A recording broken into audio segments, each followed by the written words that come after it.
something we hope you'll really like. You're listening to Creating Daily. Yeah, we're the #1 live streaming show that I'm the host of. Speaks to me. It's like he's saying what I'm thinking. Streaming live. Feel the power! What is going on, everyone? Welcome to another episode of Creating Daily. I'm your host, Billy Thorpe, and we got a great show lined up. I say that every day, but I'm being serious. Every day I'm being serious. We always have a great show lined up. So if you haven't been here before, thank you so much for joining us. If you've been here before, then thanks for coming back. But this is a show all about creating and inspiring, encouraging other creators just like you to hit the record button, hit the go live button, publish that book, draw that picture, whatever you want to do. And the chat is already fired up. I see my friend Kevin Hyde. Kevin, I was just talking about you to my wife the other day. I miss those times where we worked at Smoothie King and I would pay you $1 to wash my dishes before my shift ended. It's good to see you, man. Dr. Efren, good to see you. Garen, good to see you. John, good to see you. It's going to be a fun show. Got Chris Stone from Cast Ahead rather, and Amazon Live. He's not from Amazon Live. Okay, he does Amazon Live stuff called Dealcasters. Jesus, I got to get it together. He's going to get off here. He's going to leave the show. But anyway, he is a podcast consultant, live stream consultant, and we're going to be talking about how do you build a dynamic show. It's one thing to go live or hit record or put out a podcast, but how do you get people to come back and listen? How do you get them to hit that? How do you create subscribe-worthy content and binge-worthy content? I believe that Chris and his partner Jim do a phenomenal job at this over at Dealcasters, and so I'm excited to jump into it. It says Chris Stone, the elite. Yes, he is the elite, so I'm excited to bring him on in just a few minutes. But before I do, as always, got a couple little segments here. Creator highlights. No cooking necessary, no assembly required. It's got to be funky. All right, you guys got to go check out my friend Kevin Lowe from the Down Low with Kevin Lowe podcast. Just a talking about inspiration. This guy is so inspirational. He was 17 years old, went completely blind, but instead of just kind of sitting around and feeling sorry for himself, he gathered himself together and he's been inspiring people with this podcast, along with other people, and really shining a light in a dark place on their stories to inspire and to encourage other people. Kevin is, one of the coolest people in my community, and he's always just hustling, man, building his show and figuring out what are ways to grow it and to reach more people with such an inspiring message. So I want to help him do that today. So go check it out, The Lowdown with Kevin Lowe.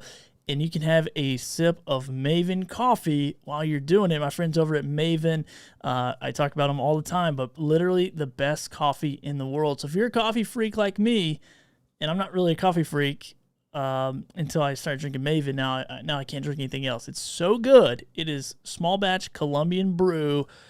So go check that out and buy a bag of it. This pictured right here, if you're watching this video, is the signature blend.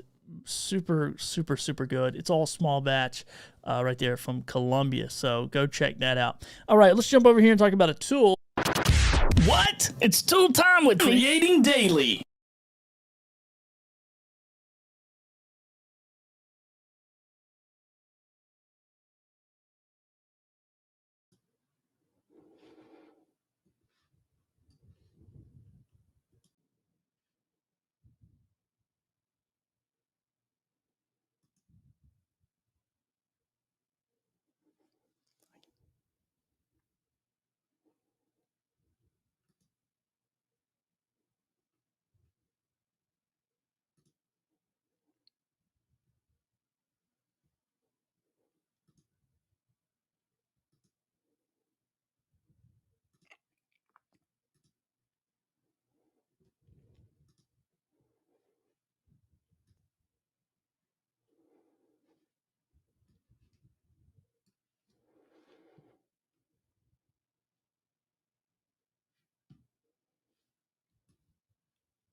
Hear me? No, what is going on? I think this mute button muted me. Anyway, I'm not gonna waste any more time. This is so sad. I'm sad about it. I'm sad I was talking the whole time. No one could hear me, but it's part of it. Chris Stone, ladies and gentlemen. What's up, Chris? How's it going, man? What's going on? Can everyone hear me? I had control of my own mute button, and I've done a lot of these, Billy, but that's the first time. I mean, it was like the pressure of having to unmute myself before one of these, man. I was like, oh man, I mean, congrats, man. You had me on the edge of my seat the entire time. Like, oh God, I can't forget Chris, to unmute. I can't forget to unmute. You're the only person that like even heard any of the show. It was so good. Like I built this show just for you. That's how dynamic. No, it you is. were good. You were good until we got to the whatever tool that no one could hear you talk about, but everybody could see Diana Gladney on the screen. And oh, it's TubeBuddy. Okay, amazing. We love TubeBuddy. We love all our friends at TubeBuddy. TubeBuddy's amazing. There now, see, we got our sponsorship in. So it's this mute thing on Ecamm that I guess each scene has its own mute thing. Whatever. Like so somehow I muted myself on that one scene, I suppose. Anyhow, whatever. That's all good. Listen, live video. Yeah. That's what it's about. You get everything set up.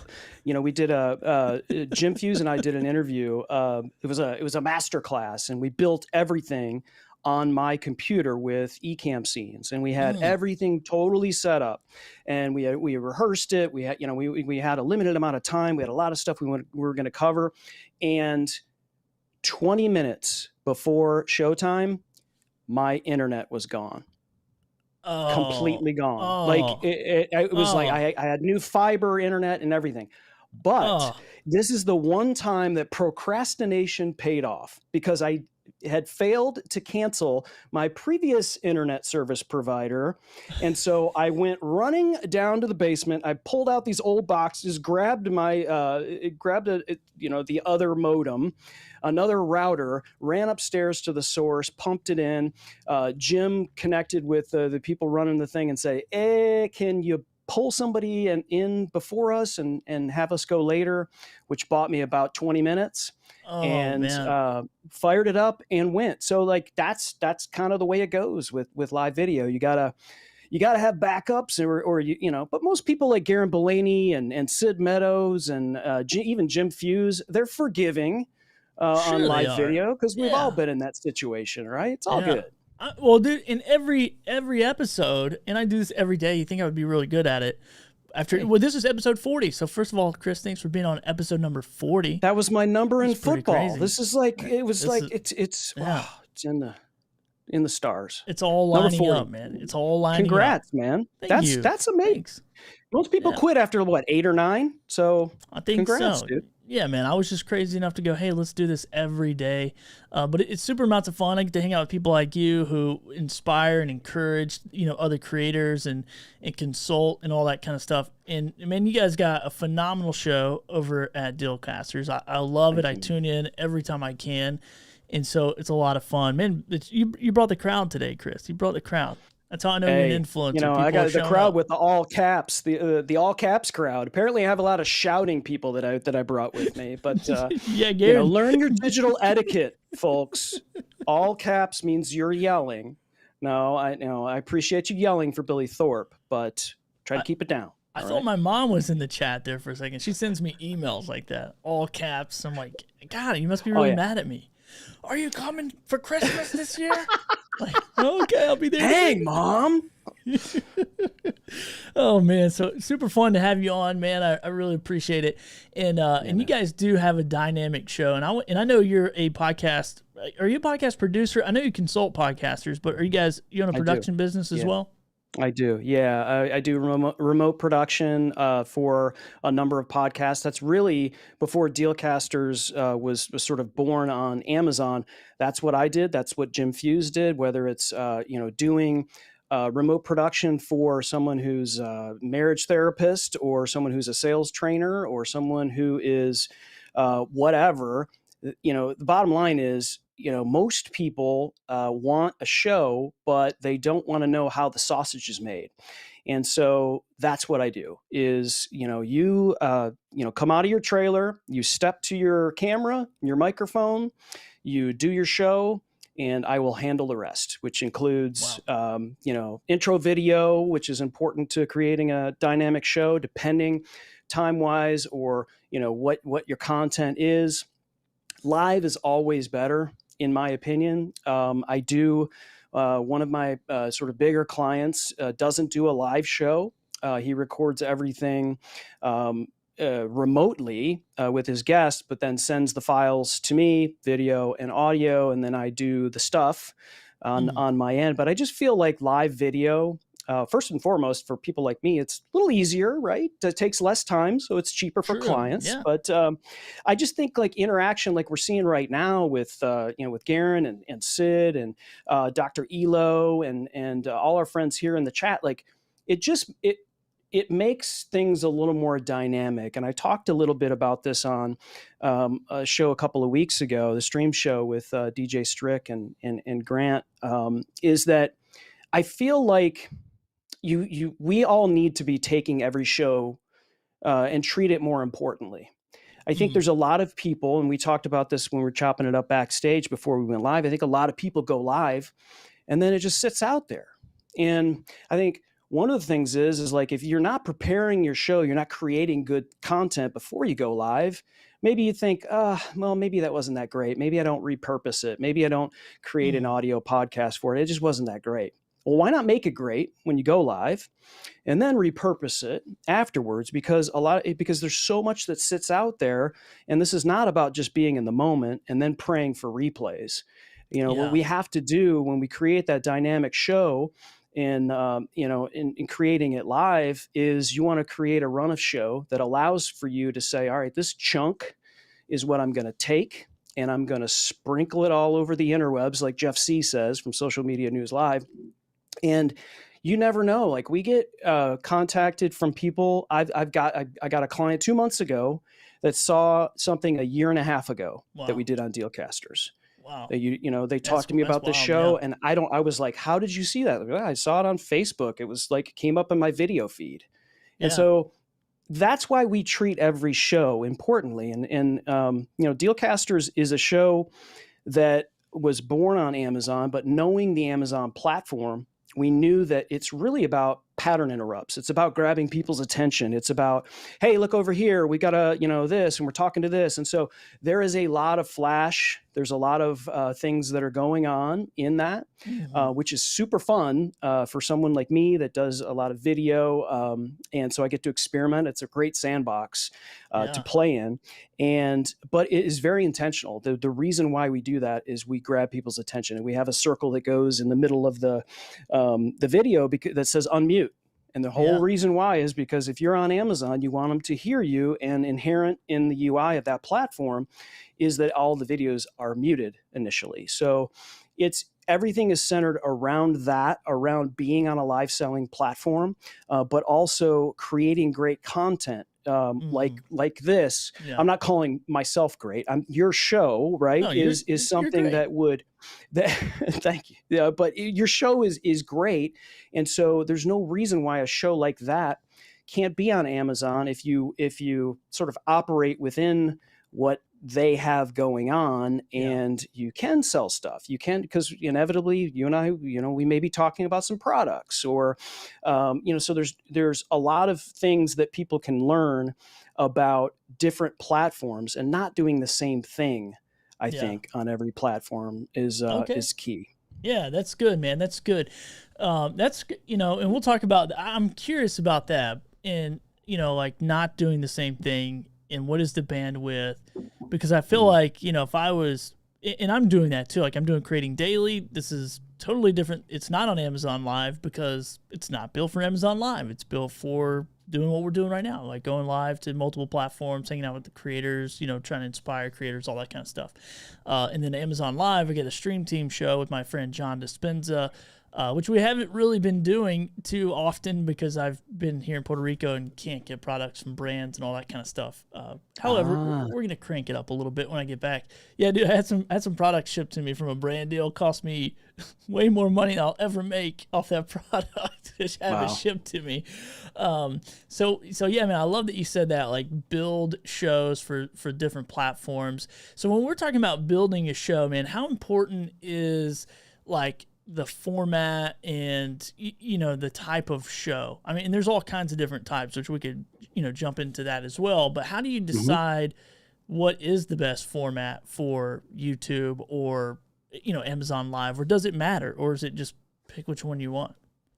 Well, I think the format it absolutely matters. But I think what matters before you get to the format question is what you're talking about. And then what's more important with what you're talking about is who you're talking to.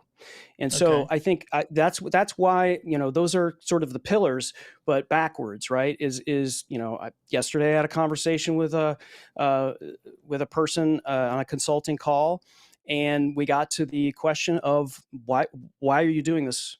And so there really wasn't a great answer.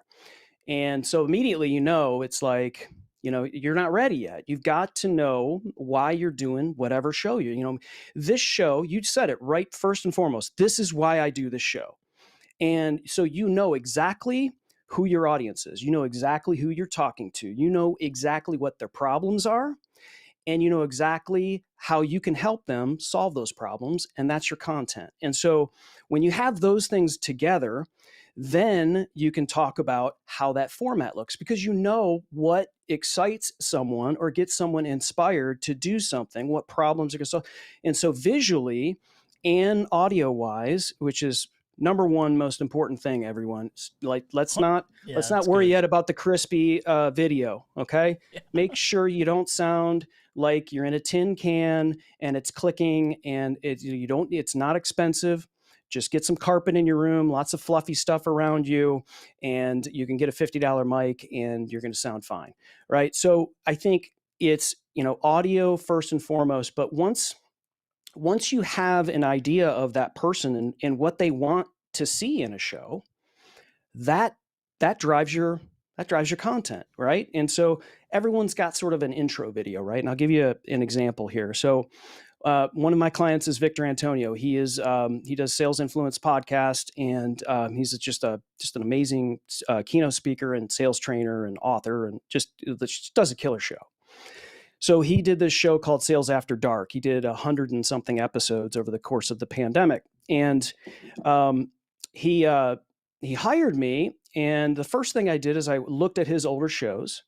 And it had that, I don't know if you've seen it, that Ecamm countdown clock that's just kind of like the circle going on, you know, countdown from 5 minutes, and then it's faded in the back, you know, for 5 minutes. And he's just kind of sitting there working on the show or whatever.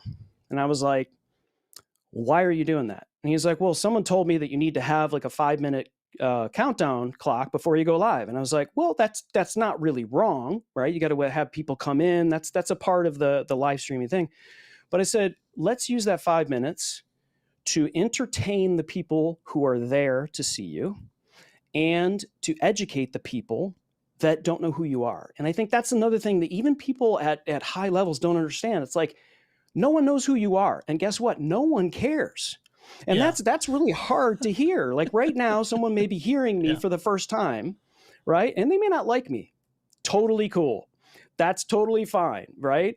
But I think, again, it kind of goes back to treating everything more importantly. Is if you know you want to deliver value right away, you know who you're talking to, you're going to solve their problems, you're going to give it to them right away. Because if you don't, they're gone and they won't be back. And so I think it's treating that. And so we developed this 5 minute intro reel for Victor Antonio, and it like he gave me all of his content, you know, just threw it over the fence, and I created this 5 minute reel that started every one of his shows, and everyone was watching it. Everybody, I mean, it was like chiming in. Oh, there was that. We put pictures of people in the crowd. Oh, that's so and so. We had shots of people in the chat, and we were pulling up as fans up on the screen. Like all of that is intentional to keep people motivated, to keep people leaning in, and to keep people people going on your show. Now, not everyone is Victor Antonio, right? But if you think about it that way for your show and how you can entertain and educate people while they're on your show, you have to know who they are. You have to know what their problems are. You have to know where they're hanging out. Are they hanging out on Instagram? Are they hanging out on Pinterest? Well, maybe that's where you need to be repurposing your content. And it really just drives everything that we do. Gotcha, man. Love it. Yeah, I think having that niche, that focus, that drive. Now, is this the same on all platforms? Because I feel like that's not really super true on Amazon Live, or it's confusing to me because I see people on there who are super, and like we are, for instance, super niche on our live show, but then for like shoppable videos, we're like playing in a lot of different spaces. So what do you think about that platform in particular? I think I love it. I absolutely love it. And I think if you are avoiding live selling in general, guess what? You already were live selling. Right now, you may not think that we're not live on Amazon, but there's a potential that somebody goes, what microphone is that he's talking into? Yeah. And then I lost money because I didn't talk about it. And so, the show Dealcasters was not intended to make money. And I want that to be clear, because Jim and I, when we put together that show, it was born on Amazon. And the intention was, this becomes our show, because we wanted to do a show together. We both were remote producers. We both were working with these people. And inevitably it came down to tech. Right. And somebody doesn't know how to use it. Somebody doesn't know what give me and most of the time it was like, can you just send it to me? And so, yeah, we would do that thing where we were buying kits and doing all that stuff. And I was like, this is like, we can't do this. And so when Jim called me and said, hey, we're Amazon influencers, I was like, what? And then I was like, boom, light bulb went off. This is our show. We're going to be able to talk about the stuff that we like and the stuff that we end up talking about with these clients. And Jim has an incredible network of people. I've got, I don't have as many followers as Kim Kardashian like Jim Fuse, but I know enough to be dangerous, and I can have some people on the show. So what we did is we said, let's look at this as a differentiator. And I think that's key to what you were asking, is that, lots of people have a podcast. They really do. And hey, would you be on my podcast? Hey, would you be on my podcast? You probably get those requests all the time. And then it's like, I don't even know you. I got to do research. Like, what is all that? But no one asks you, at least at the time, a year and a half ago, it is growing, but not, still only maybe 2,000 influencers on the platform. No one asks you to be a guest on their Amazon live show. So we said, this is our differentiator. We will make a podcast from this. Absolutely. But would you come on Amazon Live? So we talked to Jennifer Watson from the Weather Channel, and we did a show on weather preparedness. We talked to Chris Kermitzos, who heads up Podfest and VidFest and wrote the book Start Ugly. We talked to Dave Jackson, Hall of Fame podcaster, who wrote Profit from Your Podcast. They said they couldn't wait to go live on Amazon and talk about their products, talk about the stuff that they knew what to do. And then all of a sudden it's like, well, this is a real show. And that is really when it clicked for us. And we can talk about financial stuff, and we can talk about the shoppable videos and stuff, because that plays into that. And that's why we're bringing all these people down to VidFest to talk about it, because it is something that, as a content creator, as a creator entrepreneur, whatever you want to call it, if you're full-time, if you're part-time, if you're whatever, this is the fastest growing financial thing you could do for yourself. It's not hard.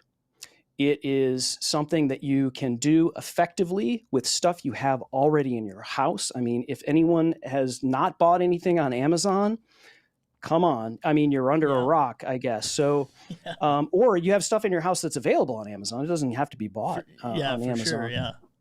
And you don't have to create your own show. You don't have to create some new show. And our show was born on Amazon. So But there's a lot of people that have their existing show and they just bolt Amazon into their distribution. We talked about Jeff C, Social Media News Live. We're going to be on his show tomorrow. He like you, uses Restream and spreads it out and multi-streams to platforms. He goes on live on Amazon. And, just keep one eye on the chat, right? Display products when you need to. It's not like the Amazon police is hooking him. He's creating a great show. And what's needed, I think, right now, and which is why Jim and I evangelize so much for this platform, what's needed right now is better content on that platform. The pool is shallow.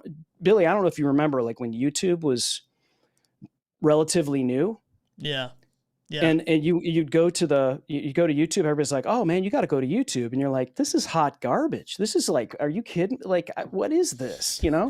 But we all wish we started a YouTube channel then, right? Oh, absolutely. Yeah. Absolutely. Learned how to do all of that. And I know that their creator platform came later and all of that, but it's like, this is something, this is why we evangelize for this platform because, and honestly, we get flack for that from other Amazon influencers because they have that scarcity mindset of like, don't tell anybody about this, right? Oh, yeah. Like, this is something that I don't want you guys to spread. It's like, no, like, be better, right? Be a better creator. Yeah. Know your platform. Do things, and there's plenty of stuff to go around on Amazon. There's just so much opportunity for content creators that do stuff great already. They don't have to change things.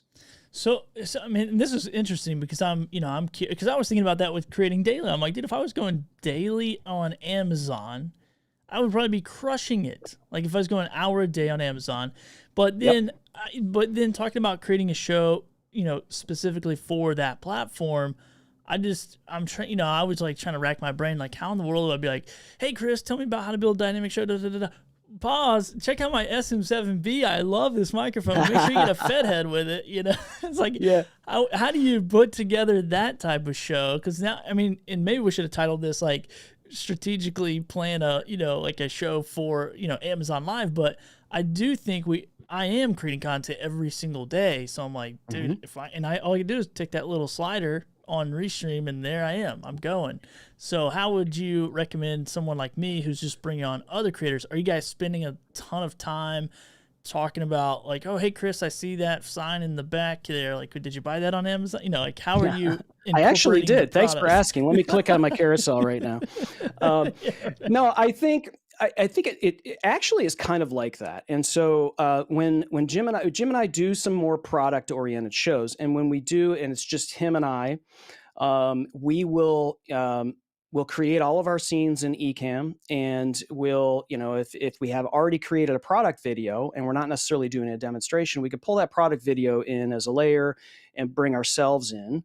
And so we can kind of have conversations like that. And then while we're having conversations like that, we can hit the product, but we do live demos. So if we want to, pull in an overhead look and talk about whatever product here, we've got multi looks that where we can, go to alternate cameras and pull it up really quickly. We're not these, big, fast Eddie sales guys. That's not that's really how it works. Yeah. We will interact if somebody says, well, what about this pair of headphones versus this pair of headphones?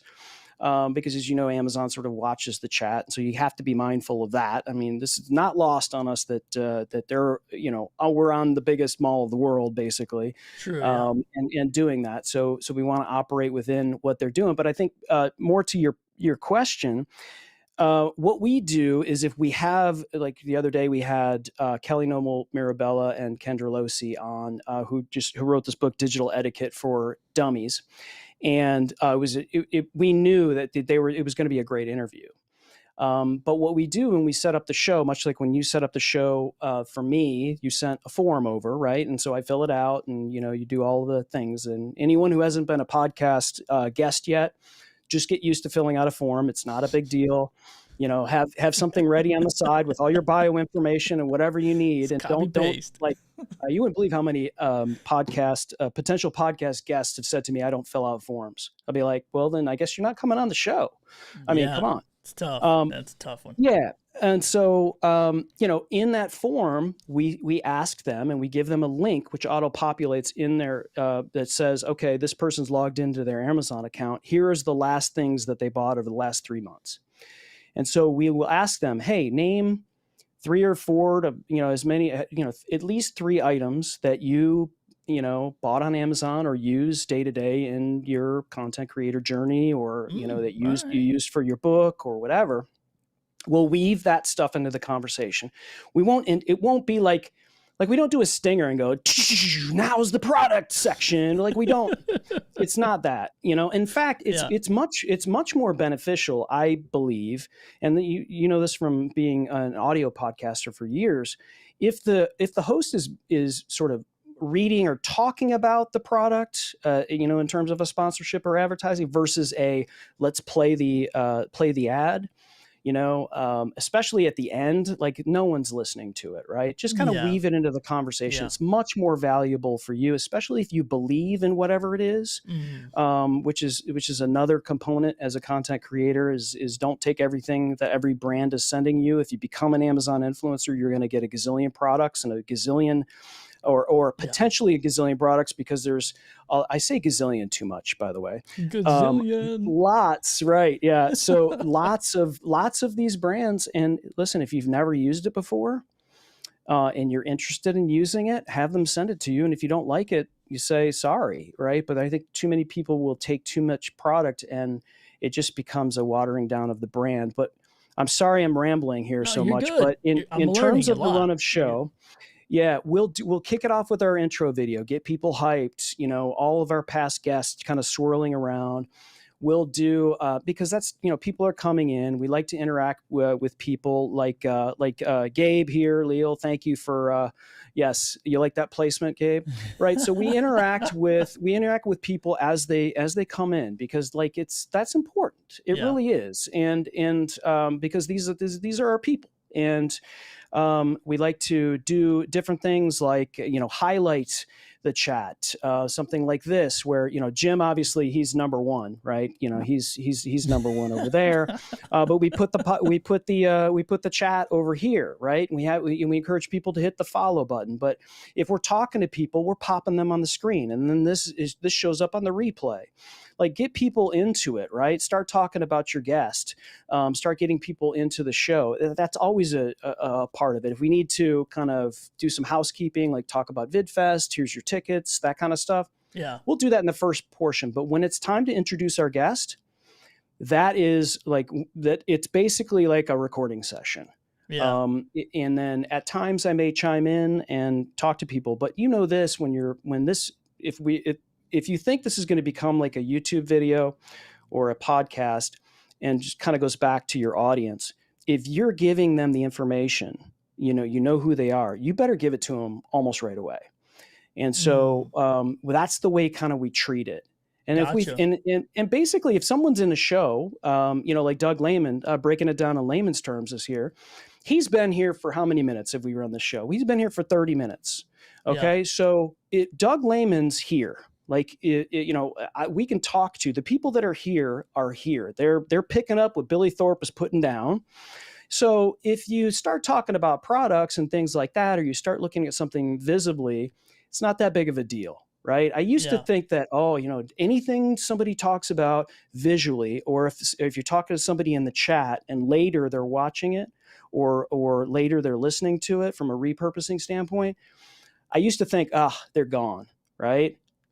I've sort of come back to think, if they're there for 10, 15 minutes or longer, if you just mention it and kind of move on, it's not that I think they're still going to hang out. If you're looking at screens and talking about, oh, look at this Instagram post and they said this and they said that, if they're listening to it on an audio podcast, they're gone.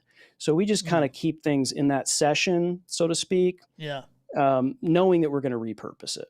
Okay. Yeah, man. I think that's interesting that you say that, because I'm trying to be in my creator journey. Well, I have a fishing podcast as well. So one of the challenges, and we have a YouTube channel as well, which we, beginning grew, big on YouTube, and then it kind of all transitioned to audio.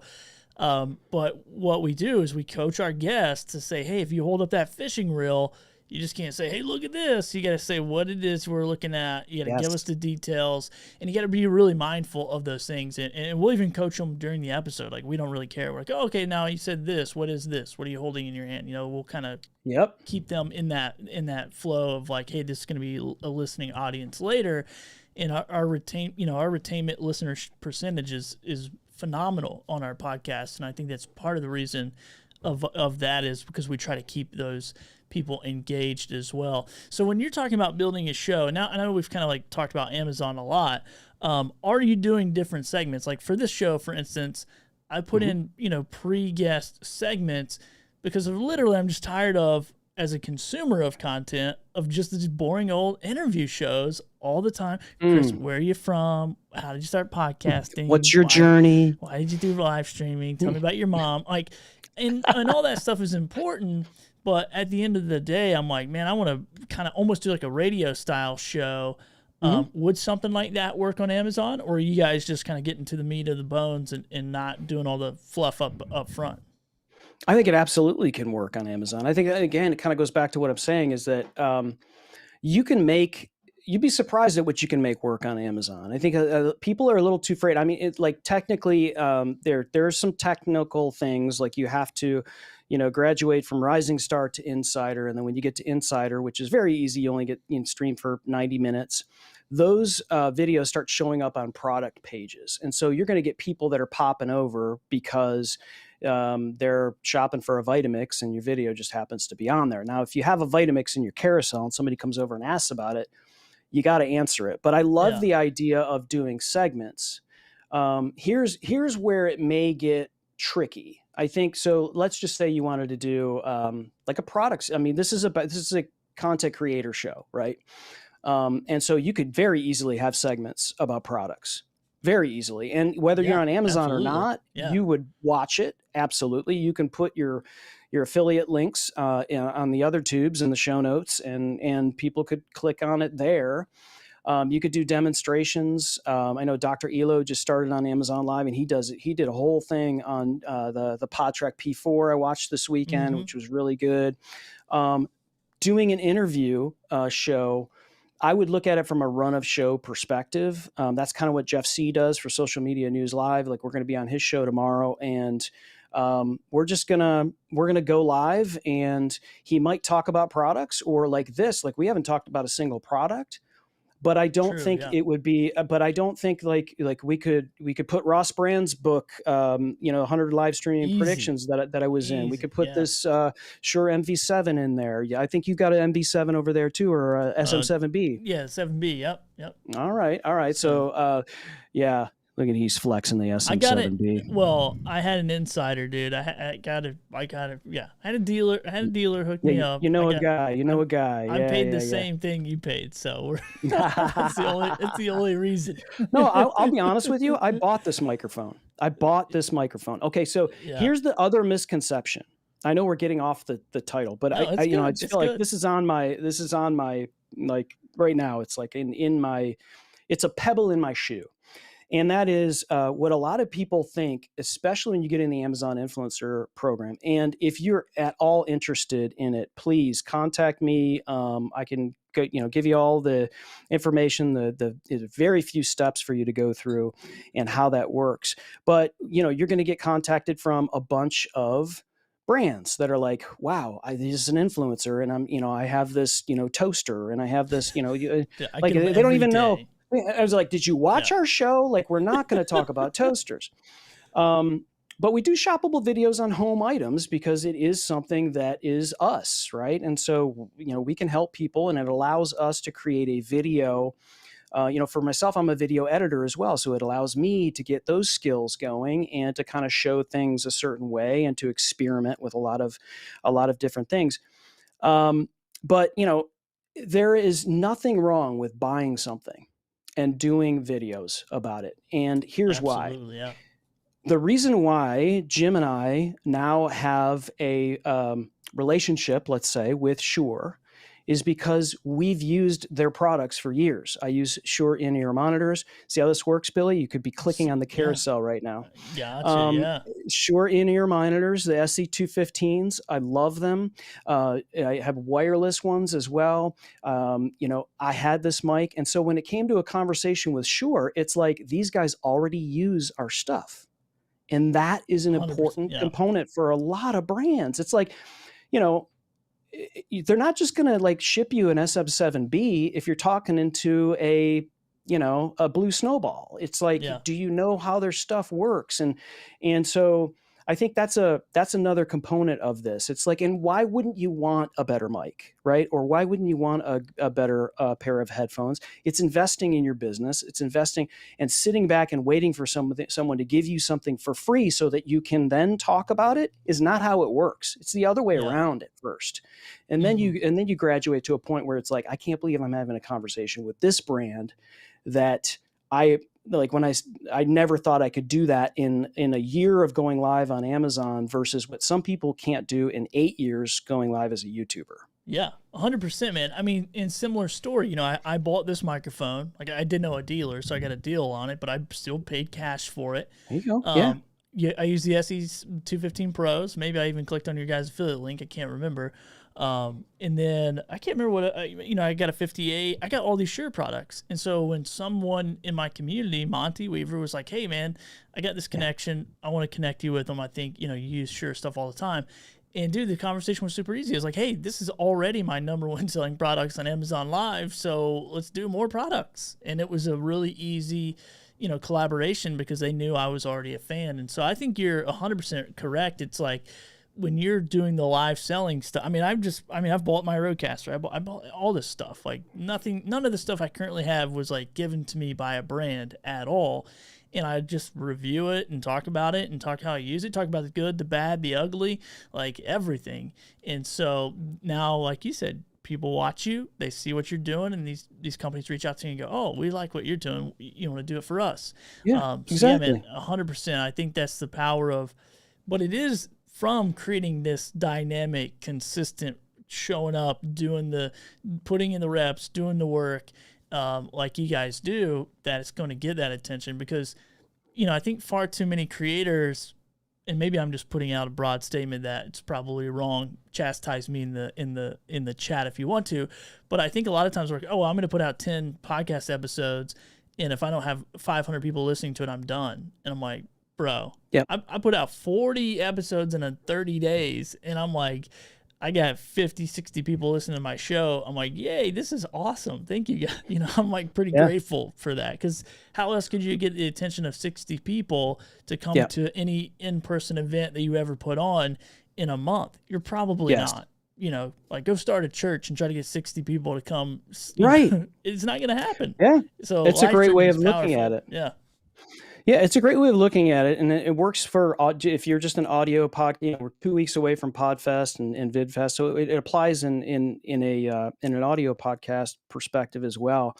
It's a long game, and I used to, early when I started this company, I would work with podcasters, and I was pushing them like, you don't want to pod fade, right? Pod fade is the word. Is that most people quit after 6 episodes, and I got to the point where I was like, why am I pushing these people to do this when they don't like it? And so I will say this, consistency is absolutely paramount to whatever you're doing in any sort of content creation. But I will say this as well. If you don't love doing it, stop doing it. And that's, people ask us like, why are you going live on Amazon? Jim and I did not start Dealcasters to make money, to have the influence to be leading VidFest in a couple of weeks, like having an Amazon track all day. Like that's not why we did it. I mean, I'm thankful and blessed that is happening. However, we do it because it's fun. It really is. I mean, we have a blast. It's like when I get to build a Dealcaster show, I love it. I absolutely love it. And because not only is it fun, but then everything that I'm doing, I can apply to what I do as a content entrepreneur, as a podcast consultant, as a remote producer. These are things that we learn and apply already, and we get to have fun. So if you're not having fun doing this, please find something else. Do a search on LinkedIn. I don't know, but like, I don't understand how someone could not have fun, but I'm not everyone. Right. True. And so Yeah. that's just kind of, yeah. Yeah, man. Same for me, man. I have a long history of being the production guy, working for other people, like, going and showing up and doing video shoots and TV stuff and all this fun stuff. And I just loved it, man. And then when I stopped doing that, I got into something else for 10 years. And then when the pandemic came, it was like opportunity to get back into, doing all this kind of stuff. And I was like, man, I love, it's like, for me, doing a live show every day is like making your bed, brushing your teeth. It's just become a part of who I am and my rhythm. And I absolutely 100% agree, man. And when you get in there and you really love the work, it's not really work. Like, people are like, oh, doing a live show is so hard. I'm like, no, it's not, man. It's fun. Like, I love the pressure of getting a run sheet together a few hours before Chris Stone gets on and figuring out, okay, how or even preparing a show and saying, hey, this is the direction it's going to go. And then it goes, oh, wait, I'm going to take this other direction. Like, for me, this is so much fun to navigate this creator lifestyle that that all this technology allows us to have at our fingertips. Literally, it's insane to me because it makes you better. That's it. It makes you better. And so, like, I've got 3 rules that I have as my I don't know. I probably have more rules than this, but the number 1 rule for me is for every day. These are my everyday rules. Number 1, make my wife laugh. That's my number 1 goal, because the only reason why she married me is because of my sense of humor, as you can tell. Number 2 is listen to music. Listen to music every day. Now, that's my rule. Music is very important to me. It's a part of fueling my creativity. And it doesn't have to, I don't care if you like polka or country or metal or whatever. Like, music is a super inspiring part of me. And then to your point, Billy, the third is create more than you consume. Yeah. Always create more than you consume. You don't get better by just consuming, and it's hard. There's algorithms and there's feeds, and the feed sometimes on YouTube is so beautiful. I'm like, what time is it, right? It's like all of that is maybe helping you and entertaining you and educating you, but I think the real way for you to actually get better is to do those things and to implement those things. So that's a huge rule for me, is to create more than I consume. Yeah, man. I think that's a good practice. And I started to be really mindful of that probably about a year ago. Because I would just listen to podcast. I'd listen to every podcast about podcasting to be a better podcaster, but I wasn't podcasting that much. And I'm like, wait a second, this doesn't make any sense. And it was all trying to get to this level of perfection, or level of, figuring out how to remind myself not to mute a certain scene, when I come on the show. But right now, I literally don't care. Like, it's funny. Yeah. It's a part of the process. It's just like driving a car and you get a flat tire. Like, it sucks, but it's just a part of the experience. It's like, it's going to happen. Just when is it going to happen? And so I love what you guys are doing, man. I think you crush it on Amazon Live. You're crushing it in your business and helping people get their message out there. So yeah, hopefully some people got some takeaways, man. But is there any, I know people hate this question, but I just want to make sure, any last, hey, here's one more thing I forgot to tell you, or any of that stuff. I never forget anything. That's good. No, I think the only thing I would say is things are obviously opening up in a lot of places, and so conferences are happening. I think another really underrated part of this is of podcasting and live streaming and having guests on and going to conferences is networking. And so we talk about creating content and getting better, and sometimes that can feel I don't know, lonely's not the word, but it's a little bit of a Sure. single deal going on. And so I would have never met Billy Thorpe if it wasn't for doing this. I would have never met all these great people that we're seeing in the chat, Gabe or Gabriel, whatever. He's different names on different platforms, apparently. I would have never met Jim Fuse, and there would be no Dealcasters if it weren't for us doing the business of podcasting and doing podcasts and doing views. So it's really about, there are so many people out there that are, above and below you, but there are so many people that are above you that are willing to reach down and help you. And so, and networking, being on someone else's show, it's like the number one way to get your podcast out there is to bring people on. And so if you haven't thought about doing it, really think about that. Think about the ability to, virtually and remotely, Billy is, I don't know, thousands of miles away right now from many people that are here watching. But he's opening up to you, and you're getting all this great information every day and how it can help you. And I just think it's the networking aspect of live video, and the networking aspect of podcasting is completely underrated. So I would encourage anyone, if you're just looking to do it like that, like I want to meet more people, so let's create a show. That's a great reason why to do a podcast, actually. 100%. Yeah. And so I would just kind of leave with that. And if you want to get in touch with me, I'm at chrisstone.contact. And if you're looking to go to VidFest, you can go to vidfest.dealcasters.live. We'll give you 20% off of tickets for all 4 days, and all day on Friday we're talking about this Amazon stuff, and with 18 other speakers. So it'll be it's gonna be a lot of fun. Wish you were going to be there, man, but I know you're in the move. Oh man, I know I'm going to be on an airplane. Well, I don't know, by the time the 26 rolls around, hopefully I'll be setting up my studio. Hopefully I'll be in my house resetting it up, I guess. So we'll figure out. There you go. We'll figure out all that fun stuff. It'll be fun. Well, Chris, man, this has been a fantastic episode. I really appreciate you. Chris's information is going to be in the show notes.